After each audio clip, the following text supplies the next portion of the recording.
안녕하십니까, 이태윤입니다. 한때 수많은 젊은이들이 꿈을 안고 모여들었던 중국의 수도 북경, 기회와 성공의 상징으로 불리던 이 도시가 지금은 전혀 다른 모습을 보여주고 있다는 목소리가 이어지고 있습니다.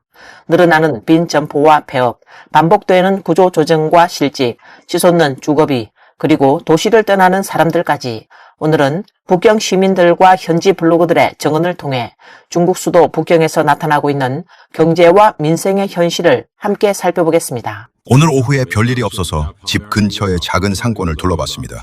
그런데 예상보다 빈 점포가 정말 많이 늘어났더군요. 예전에는 상상도 못했던 일입니다. 이곳은 북경 여장의 상해 살롱입니다. 예전에는 이곳 점포가 거의 다 들어차 있었는데 오늘 와보니 빈 점포가 많이 생겼고 2층은 더 심했습니다. 이 오래된 식당도 오랫동안 영업하던 곳인데 바로 옆 2개 점포도 모두 비어 있었습니다. 지금은 정말 많이 썰렁해졌습니다. 북경에서 생활하는 또 다른 시민은 가장 큰 부담으로 주거비를 꼽았습니다. 이번 달 수입 18,000위안이 손에 익기도 전에 대부분 월세로 빠져나간다고 말했습니다. 현재 거주 중인 방 2개, 거실 하나짜리 주택은 한 달치 월세 8,000위안을 보증금으로 내고 석 달치 월세를 선납하는 계약 조건이라고 설명했습니다. 월세를 송금하고 나면 안도감보다 다시 시작되는 생활비 부담이 큰 부담으로 밀려옵니다. 한 블로그는 최근 경제 상황이 과거와는 확실히 달라졌다고 말했습니다. 아무리 열심히 일해도 예전 같은 소득을 기대하기 어렵고 어렵게 얻은 일자리도 대부분 누군가가 버티지 못하고 떠난 자리를 대신하는 경우가 많다는 것입니다. 그는 야근 때문에 여러 차례 퇴사를 고민했지만 지금 같은 취업 환경에서는 일할 수 있는 직장이 있다는 사실 자체를 감사하게 여겨야 하는 현실이라고 말했습니다. 또 다른 블로그는 자신의 실직 경험을 소개했습니다. 2016년 북경에 온 이후 지금까지 모두 6차례 해고를 당했으며 특히 2021년에서 2024년 사이에는 수습기간도 끝나기 전에 여러 번 계약이 종료됐다고 밝혔습니다. 가장 길었던 실업기간은 무려 10개월이었다고 말했습니다. 여러분, 오늘 정말 마음이 아프고 가슴이 먹먹한 일을 겪었습니다. 오늘 점심 무렵 화교자동차 상가 근처의 한 셀프 식당에서 밥을 먹고 있었습니다. 식사를 절반쯤 했을 때 낡은 옷을 입은 한 할머니가 식당 안으로 들어오셨습니다. 조금 뒤 어떤 손님이 식사를 마치고 자리를 뜨자 할머니는 서둘러 그 자리로 가더니 젓가락을 들어 남이 먹다 남긴 음식을 드시기 시작했습니다. 조금이라도 늦으면 직원이 그릇을 치워버릴까봐 몹시 다급해 보였습니다. 이를 본 블로그는 직접 식사를 주문해 할머니께 전해드렸다고 밝혔습니다. 할머니는 연신 감사 인사를 전했고 그는 작은 선행이 오히려 자신에게 더 큰 위로와 따뜻함으로 돌아왔다는 사실을 새삼 느꼈다고 말했습니다. 북경에서 창업 환경도 갈수록 어려워지고 있다는 증언이 이어졌습니다. 한 블로그는 친구가 5년 동안 운영하던 피부 관리실을 결국 폐업했다고 소개했습니다. 그렇다고 전자상거래의 모든 것을 걸기에도 미래가 불안하다는 것이었습니다. 북경의 대형 복합 쇼핑몰들도 과거의 활기를 잃어가고 있다는 목소리가 나오고 있습니다. 한 블로그가 촬영한 신년화 쇼핑몰은 저녁 식사 시간임에도 사람을 찾아보기 어려웠고 음식점들도 대부분 한산했습니다. 이미 문을 닫은 점포도 적지 않았으며 영업 중인 매장들도 손님이 거의 없었습니다. 그는 불과 7, 8년 만에 번성했던 상권이 이렇게 쇠퇴할 줄은 몰랐다고 말했습니다. 한 블로그는 예전에는 다른 사람이 남긴 음식을 주어 끼니를 해결하는 것이 가능했지만 지금은 그것조차 어려워졌다고 말했습니다.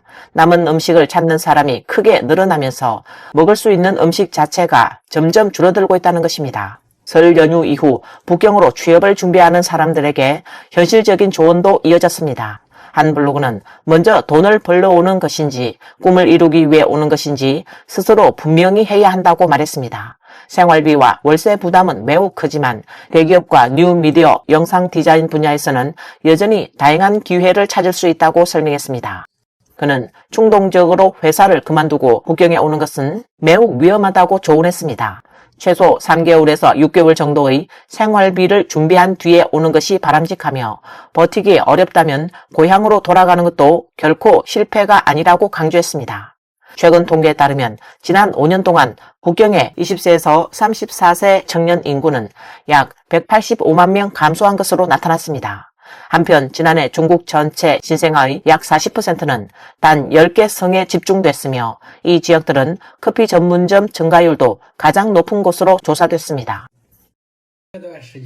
요즘 북경에 와서 배달 일을 하려는 분들이 정말 많은데 솔직히 말씀드리겠습니다. 오지 마세요. 오면 결국 다시 떠나게 될 가능성이 큽니다. 제가 한 번에 10몇 건씩 배달하는 것만 보지 마세요. 그건 점심 피크 시간뿐입니다. 오후 12시 30분만 지나면 대기 화면이 전부 비어 있습니다. 주문이 단 한 건도 없습니다. 설 연휴 직후만 해도 주문이 정말 많았습니다. 아직 배달기사들이 충분히 복귀하지 않았기 때문입니다. 그때는 하루 1,000위안 이상의 보너스까지 받아 2,000위안 가까이 버는 사람도 있었습니다. 하지만 이번 주부터는 점심시간이 끝나면 주문이 완전히 끊겨버렸습니다. 대도시 취업을 고민하는 청년들에게는 북경보다 상해를 추천한다는 의견도 나왔습니다.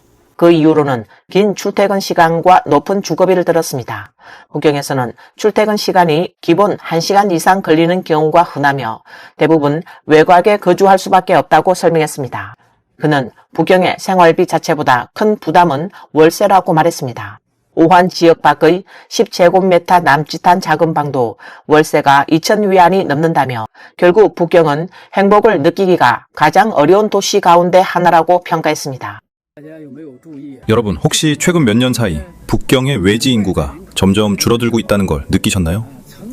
한때는 전국 각지에서 온 노동자들로 북경 거리가 가득했습니다. 도시와 농촌이 맞닿은 지역이나 도시 속 마을에는 아침 저녁이면 사람이 너무 많아 발 디딜 틈도 없을 정도였습니다. 그런데 최근 몇 년 사이에는 그런 모습이 거의 사라졌습니다. 어디를 가도 한산합니다. 도대체 사람들은 다 어디로 간 걸까요? 대도시에서 새로운 도전을 하고 싶다면 저는 북경을 추천합니다. 특히 저처럼 집안 형편이 넉넉하지 않고 학력도 평범하며 특별한 인맥이나 배경이 없는 분들에게는 더욱 그렇습니다. 저는 졸업한 지 지금까지 줄곧 북경에서 일하고 생활해왔습니다. 그래서 왜 북경을 추천하는지 말씀드리겠습니다. 북경은 전국에서도 취업 환경이 비교적 좋은 도시입니다. 물론 지금은 경기 침체로 취업 시장이 예전만 못하지만 여러 도시를 비교해보면 그래도 북경이 가장 나은 편이라고 생각합니다. 적어도 북경에서는 월급 6,000위안 이하인 일자리를 찾기는 쉽지 않습니다. 구파로 대학원을 졸업한 한 부부는 결국 북경을 떠나 시안으로 이주했습니다. 생활비는 크게 줄었고 더 넓은 집에서 생활할 수 있게 됐으며 좋은 일자리만 있다면 어느 도시에서 살든 큰 문제가 없다고 말했습니다. 북경에 오려고 하는 모든 분들께 말씀드립니다. 이 세 가지를 받아들일 수 없다면 오지 않는 것이 좋습니다. 첫 번째는 북경에서는 내가 아무것도 아닌 사람이 될 수도 있다는 사실을 받아들여야 합니다. 고향에서는 부모님의 소중한 자식이었을지 몰라도 북경에 오면 그런 것은 아무 의미가 없습니다. 이력서를 100곳에 보내도 답장이 오는 곳은 2곳에서 3곳뿐인 경우가 많습니다. 그 정도만 와도 운이 좋은 편입니다. 또한 북경에서는 외로움이 일상이 될 수 있다고 말했습니다. 주말이면 작은 월세방에서 혼자 시간을 보내고 야근과 긴 출퇴근을 반복하는 삶 속에서 많은 사람들이 결국 집도 마련하지 못한 채 미래를 걱정하게 된다고 전했습니다. 올해도 외식업 창업에 뛰어드는 사람들을 보면 저는 그것을 용기라고 생각하지 않습니다. 어쩌면 큰 도박을 하는 것에 더 가까우며 90%는 결국 실패를 향해 가고 있다고 생각합니다. 감히 말씀드리자면 앞으로 3년 동안은 저가의 필수 외식업을 제외하면 평범한 사람이 외식업에 뛰어드는 것은 대부분 실패할 가능성이 높습니다. 예전에는 회식을 하거나 외식을 하면 분위기와 인테리어를 중요하게 생각했고 유명 맛집을 찾아다니며 1인당 200에서 300위안을 써도 아깝지 않다고 여겼습니다. 하지만 지금은 외식 소비 방식이 완전히 달라졌습니다. 이제 소비자들이 보는 것은 단 6글자뿐입니다. 맛있고 깨끗하고 저렴한 것. 실제로 중국 외식업의 현실도 녹록지 않습니다. 한 통계에 따르면 2015년 한 해 동안 중국에서는 약 330만에서 350만 개의 음식점이 폐업한 것으로 추산됩니다. 하루 평균 약 8,800곳, 일부마다 6곳의 음식점이 문을 닫은 셈입니다. 또한 새로 문을 연 음식점 가운데 절반 이상이 6개월도 버티지 못한 것으로 알려졌습니다. 평범한 사람들이 도전할 수 있는 기회는 갈수록 줄어들고 있다는 우려가 나오고 있습니다.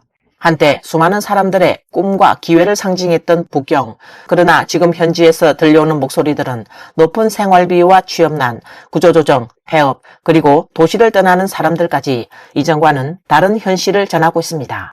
물론 개인의 경험이 모든 상황을 대표한다고 단정할 수는 없습니다.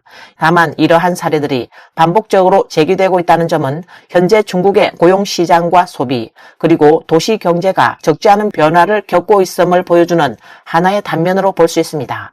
앞으로 북경을 비롯한 중국 주요 도시들이 이러한 어려움을 어떻게 극복해 나갈지 계속해서 지켜보겠습니다. 오늘 영상은 여기까지입니다. 시청해주셔서 감사합니다.